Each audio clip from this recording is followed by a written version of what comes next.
Fala pessoal, então o último vídeo do nosso pré-aula, tá? Espero que não fique muito longo, tá? Mas no momento síncrono a gente discute um pouquinho mais, então faz mais exercícios, esclarece as dúvidas que ficarem, tá? Para preparar vocês para a atividade avaliativa. Então nesse último vídeo, tá, gente, as propriedades das integrais é bem rápido, né? A gente vai gastar mais tempo ali fazendo 4 exemplos, tá? De cálculo mesmo das integrais ali no caso. Então, vamos tentar guardar, né? Integral é sempre a definição de um cálculo de área, tá? Também pode ser vista como a primitiva, né, ou antiderivada, a função que deu origem àquela função, tá? Então lá, teorema, né, da linearidade da integral indefinida, ou seja, das nossas primitivas, né? Nós temos então a regra da soma. O que quer dizer essa regra da soma? Quando eu tenho a soma de duas funções, então vamos entender o que seria essa soma de duas funções, né? Quando eu peço a primitiva de 3x à quarta mais 5x elevado a 2 terços mais x elevado a menos 3, tá? Você tem aqui três funções, perfeito? Você tem aqui uma função, eu vou chamar, aqui ele chama de f de x, mas a gente poderia chamar de u, essa aqui de v, por exemplo, né? A gente pode dar a nomenclatura que a gente preferir, tá? Então a gente teria aqui uma função u, uma função v e uma função w, né? Todas elas de variável x. Então quer dizer que a regra da soma ela me permite separar esta integral em duas ou em mais, né? Cada uma tomada pelas suas parcelas. Certo? Então, a integral da soma entre f de x e g de x vai ser igual à integral da f de x mais a integral da g de x. Tá? Então, já vamos aplicar essa propriedade aqui. É necessário aplicá-la? Não, você pode fazer direto. Mas, às vezes, se você fizer essa separação, é interessante. Tá? Então, a gente teria que esta integral é a mesma coisa que então, a antiderivada de 3x à quarta dx menos a antiderivada de 5 vezes x elevado a 3 meios dx mais a antiderivada de x elevado a menos 3 dx. Certo? Então, a primeira regra, ela garante que eu posso fazer isso. A segunda regra da linearidade é a regra da questão do múltiplo, né? O que é esse múltiplo?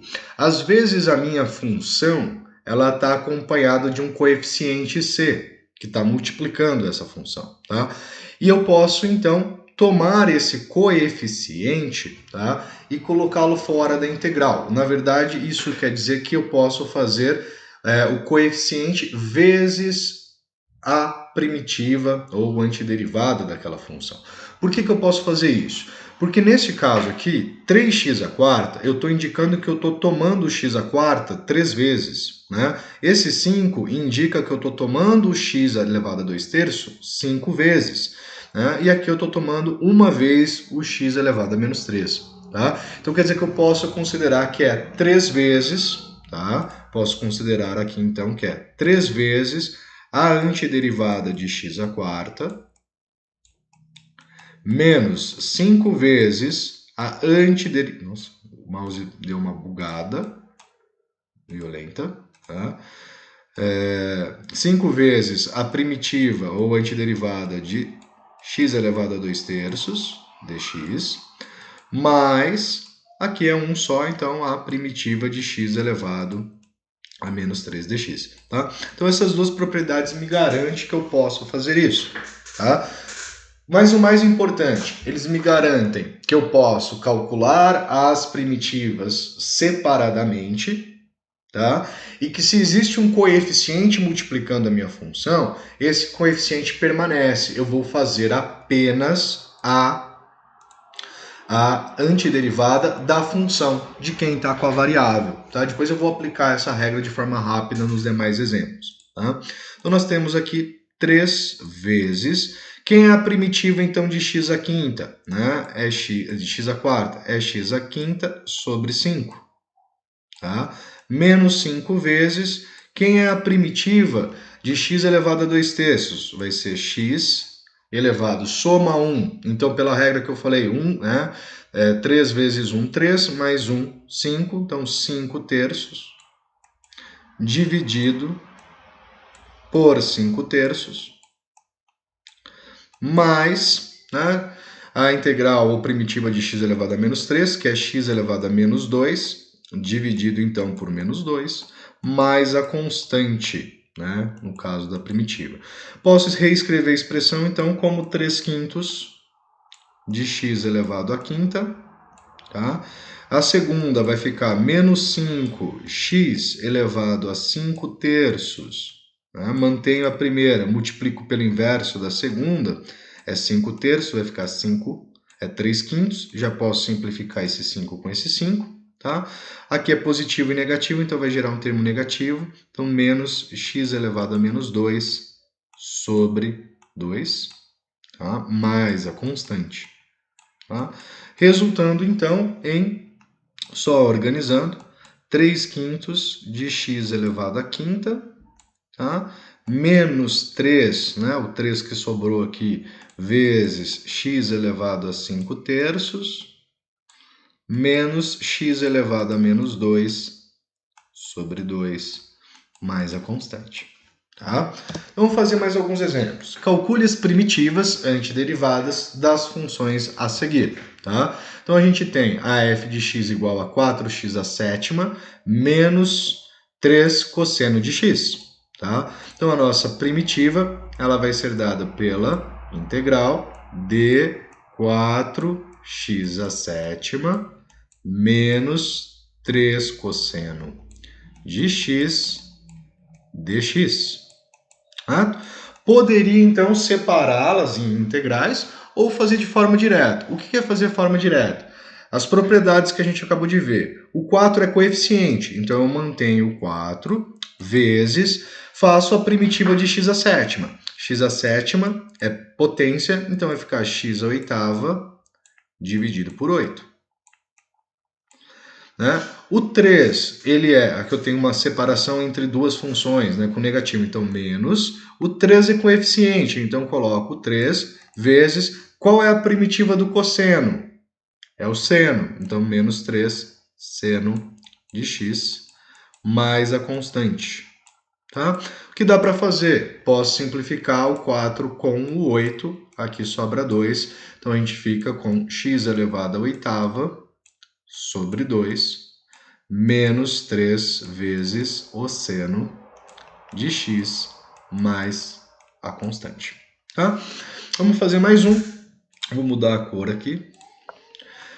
A primitiva de f de x igual a e elevado a x menos 4 seno de x. Tá? Então nós vamos ter primitiva, símbolo de primitiva, que é o símbolo da integral, de e elevado a x menos 4 vezes o seno de x dx vai ser igual, então, a primitiva de e elevado a x é ela mesma, então e elevado a x, menos 4, né? Menos é a separação de dois termos, 4 é o coeficiente, então 4, vezes a primitiva de seno. A primitiva de seno é menos o cosseno de x. Tá? Note que eu coloquei entre parênteses.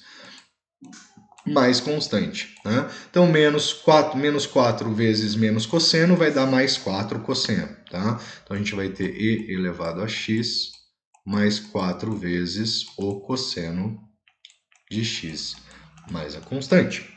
Tá aqui, então, a nossa primitiva. Note que se a gente derivar, a gente volta na expressão anterior. Tá? Vamos fazer mais dois.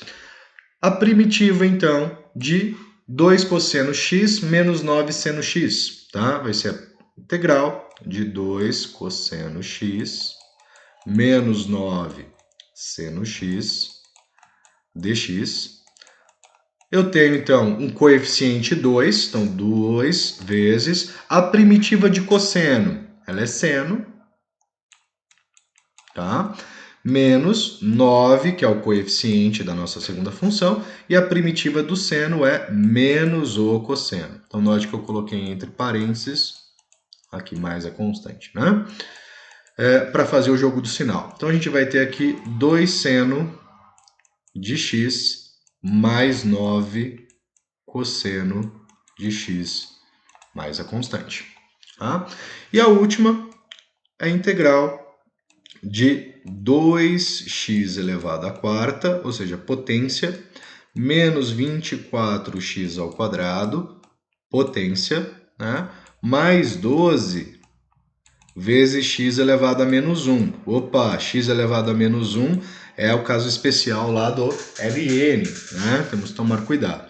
Então vamos lá, né? 2 é coeficiente, então 2 vezes a primitiva de x à quarta é x à quinta sobre 5, tá? Menos o 24, ele é coeficiente. A primitiva de x ao quadrado é x ao cubo sobre 3. Vai dar para simplificar 24 com 3. Né? 24 com 3 são 8. Né? Eu posso simplificar esses dois valores aqui. Tá? 2 com 5 não dá divisão exata. Né? Mas 12 é o coeficiente. Tá? 12 coeficiente. A primitiva, então, de x elevado a menos 1 é o ln do módulo de x, tá?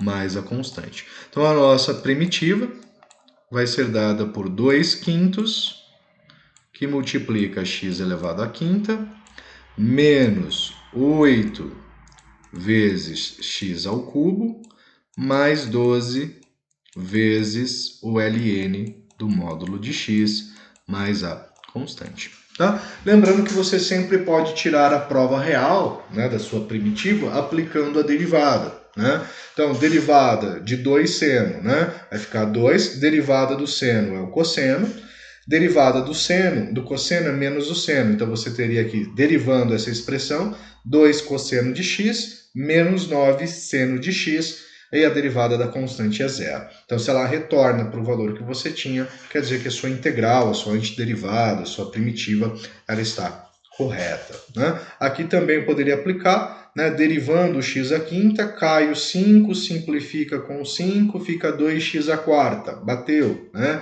Derivando 8x à terceira, cai o 3 multiplicando o 8, vai dar 24x ao quadrado. Mais 12, a derivada do ln de x é 1 sobre x. Então, 12 sobre x, que é a mesma coisa que 12 vezes x elevado a menos 1, e a derivada de constante é zero. Tá, gente? Então, tá aqui os principais pontos, né, desses primeiros tópicos que a gente está vendo da disciplina. E aqui eu tenho para vocês algumas fórmulas de integração, tá? E um resumão aí do que a gente viu nesse primeiro encontro. Né? Na realidade, nesse primeiro pré-aula. Né? Então, a primitiva de zero é uma constante. Tá? Então, quando você tem zero, a primitiva é uma constante. A primitiva de uma constante qualquer, tá? A primitiva de uma constante qualquer é a constante vezes x mais a constante. Isso aqui, então, é sempre integral, né? A primitiva de 3 é 3x, de 4, 4x, de menos 2, menos 2x. Tá? Sempre uma função do primeiro grau. Isso para cá é diferente de zero, senão a gente cai no primeiro caso. A primitiva de uma potência, né, x elevado a n, vai ser x elevado a n mais 1 sobre n mais 1. Tá? A primitiva de seno de kx é menos 1 sobre k cosseno de kx. A primitiva de cosseno de kx é 1 sobre k vezes seno de kx. Isso vale até para quando k é 1, né? Daí cairia no caso do cosseno e o seno. Tá? E elevado a kx é 1 sobre k vezes e elevado a kx mais constante. A integral, né, primitiva de 1 sobre x, ou x elevado a menos 1, é o ln do módulo de x. Tá? E as duas propriedades que a gente viu. Né? Propriedade do coeficiente, né, do múltiplo, c vezes f de x é igual a c vezes a primitiva da f de x, e a primitiva da soma de duas funções, tá, é igual a primitiva da soma é igual à soma das primitivas. Tá? Então, a primitiva de f de x mais g de x é a mesma coisa que a primitiva da f de x mais a primitiva da g de x. Perfeito, gente? Aguardo vocês no nosso momento síncrono, tá? Para a gente trabalhar esses conteúdos, tirar as dúvidas de vocês sobre isso, fazer mais exercícios, treinar bastante. E caso vocês queiram ter acesso a mais conteúdo, todo esse material foi desenvolvido em cima do livro de Cálculo, volume 1, do John Rogowski, tá? É disponível na biblioteca virtual da universidade, tá? E em cima do livro de Cálculo, volume 1, do John Stewart, tá? 8ª edição, que também está disponível na biblioteca virtual da universidade, tá? Tem os links aqui, caso vocês queiram estar acessando, tá bom? Gente, grande abraço e aguardo vocês então às 4h30. Fui!